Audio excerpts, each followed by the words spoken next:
All right, y'all. Proverbs chapter 28. What does Proverbs chapter 28 mean?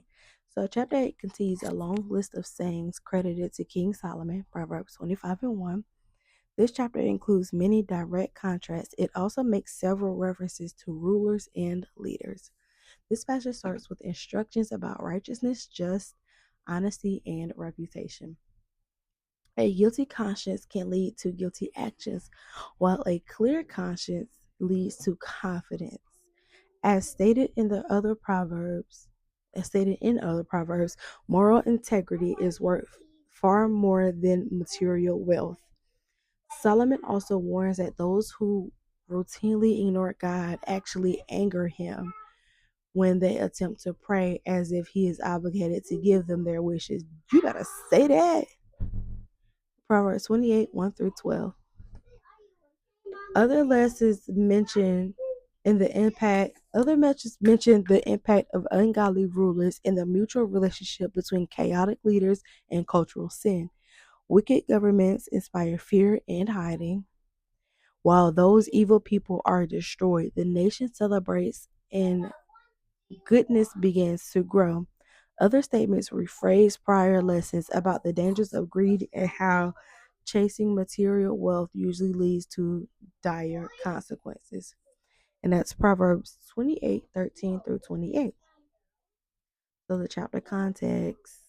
The chapter continues a list compiled by Hezekiah's men, recording proverbs associated with Solomon, Proverbs 25 and 1. The collection continues until the end of chapter 29. That's tomorrow, the next chapter.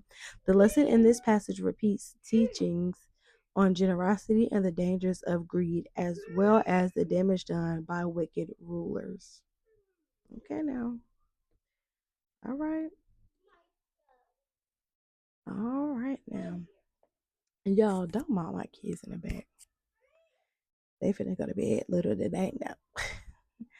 Okay, so Proverbs 28 explores the consequences of both righteous and wicked behavior, highlighting the contrasting realities of fear and boldness, poverty and prosperity, injustice and injustice. It emphasizes that the wicked live in fear and under judgment, while the righteous find strength and blessings through their faith and actions. The chapter also underscores the importance of wisdom, understanding, and righteous leadership. Okay, now. So the breakdown. Fear versus boldness. The chapter begins by contrasting the fearfulness of the wicked with the boldness of the righteous. Proverbs 28 and 1. The wicked flee even when no one is pursuing them, while the righteous stand strong like a lion. Leadership and justice. It then discusses the impact of leadership on a nation, noting that when a land is in rebellion, it experiences frequent changes in leadership and instability. Conversely, a wise and discerning leader can bring stability and prosperity. I like that. I like that. Confession and mercy. Proverbs 28:13 highlights the path to prosperity and poverty, suggesting that hard work, generosity, and trust in God lead to blessing, while greed and dishonesty lead to ruin. Mhm. Consequences of actions. Proverbs 28 and 10 emphasizes that those who lead others astray will ultimately fall into their own traps. It also highlights that those who oppose the poor, oppress the poor, will face negative consequences. The importance of trusting God. Ultimately, Proverbs 28 encourages readers to trust in God rather than their own understanding or riches. It suggests those who rely on God will be blessed and find safety because He is our shield. And you know what? God is the ultimate reward. That's something that my preacher was talking about Sunday, that having God Himself is the reward.